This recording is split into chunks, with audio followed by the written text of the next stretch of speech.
The console add-ons nobody asked for. Motion controllers that never felt natural. Remember when motion controllers first hit the market? They were advertised as a revolutionary way to interact with games, turning your hands into in-game tools. On paper, it sounded amazing. In reality, most games suffered from poor tracking, lag, and a steep learning curve. Players often ended up flailing, accidentally breaking controllers, or feeling exhausted after 10 minutes of play. Motion controllers promised immersion, but delivered frustration. They became more of a novelty than a practical tool. Studios eventually learned that only niche games benefited from motion controls, and the rest of the market ignored them entirely. VR headsets that killed social play. Virtual reality promised to immerse gamers in incredible worlds, but VR consoles often came with heavy, expensive headsets and extremely limited libraries. Many players discovered they could not use them for long sessions without discomfort. And perhaps the biggest blow, VR reduced social play. You couldn't easily gather friends on the couch with a VR headset on, breaking the traditional console multiplayer experience. For many, VR was an accessory that didn't fit into the existing ecosystem of shared console play.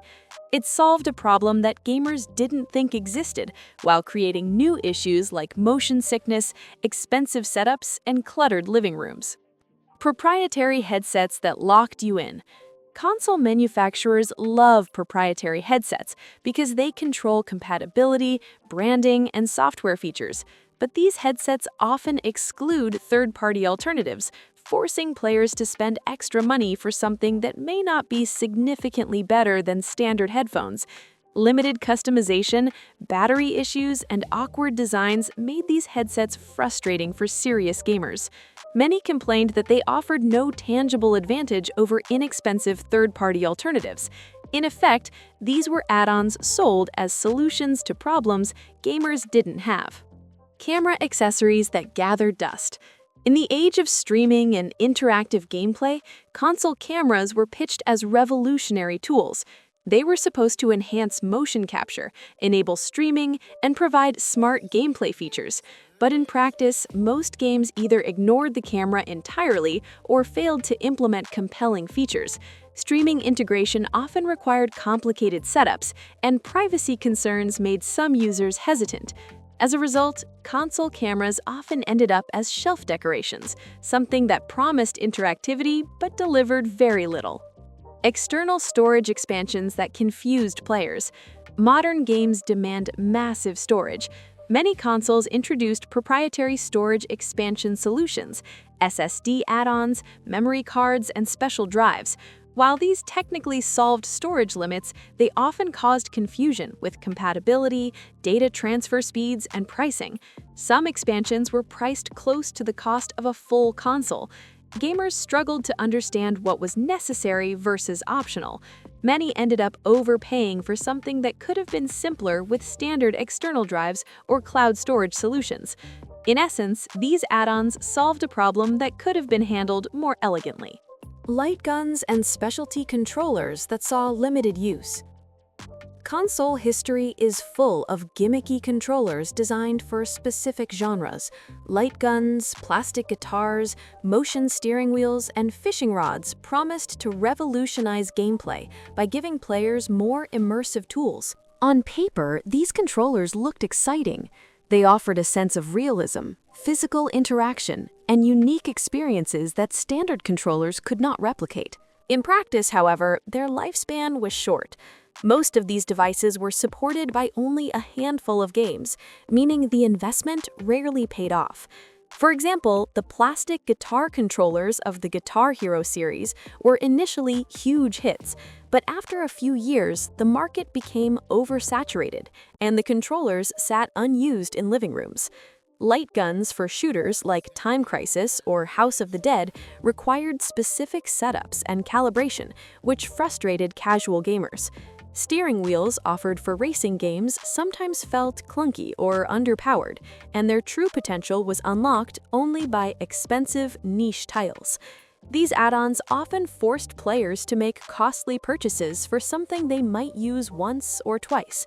Beyond the money, they took up physical space, adding clutter and frustration for gamers who expected long-term usability. Specialty controllers ended up being more of a novelty than a necessity, highlighting a consistent problem in console marketing. Companies assumed that players wanted accessories more than they actually did.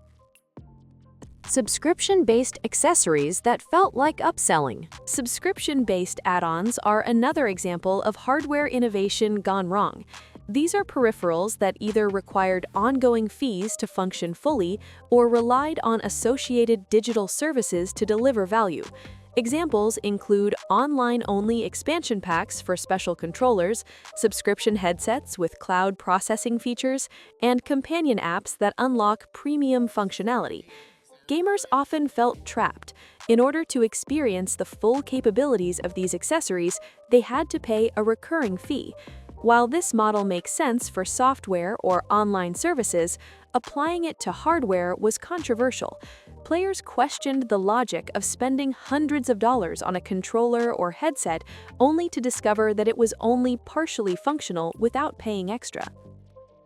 Fitness devices that overestimated enthusiasm. The fitness angle has been a recurring add-on strategy. Some consoles introduced motion mats, sensors, and other devices marketed as fun ways to stay active while gaming. The reality is that most gamers are not buying consoles for exercise. These accessories were expensive, bulky, and quickly abandoned. They highlighted a mismatch between marketing expectations and actual player behavior. What companies thought would create a new fitness genre often ended up in basements as forgotten gimmicks. Mini keyboards and touchpad controllers that distracted from gameplay. Some consoles attempted to improve communication and interface with mini keyboards or controllers with integrated touchpads.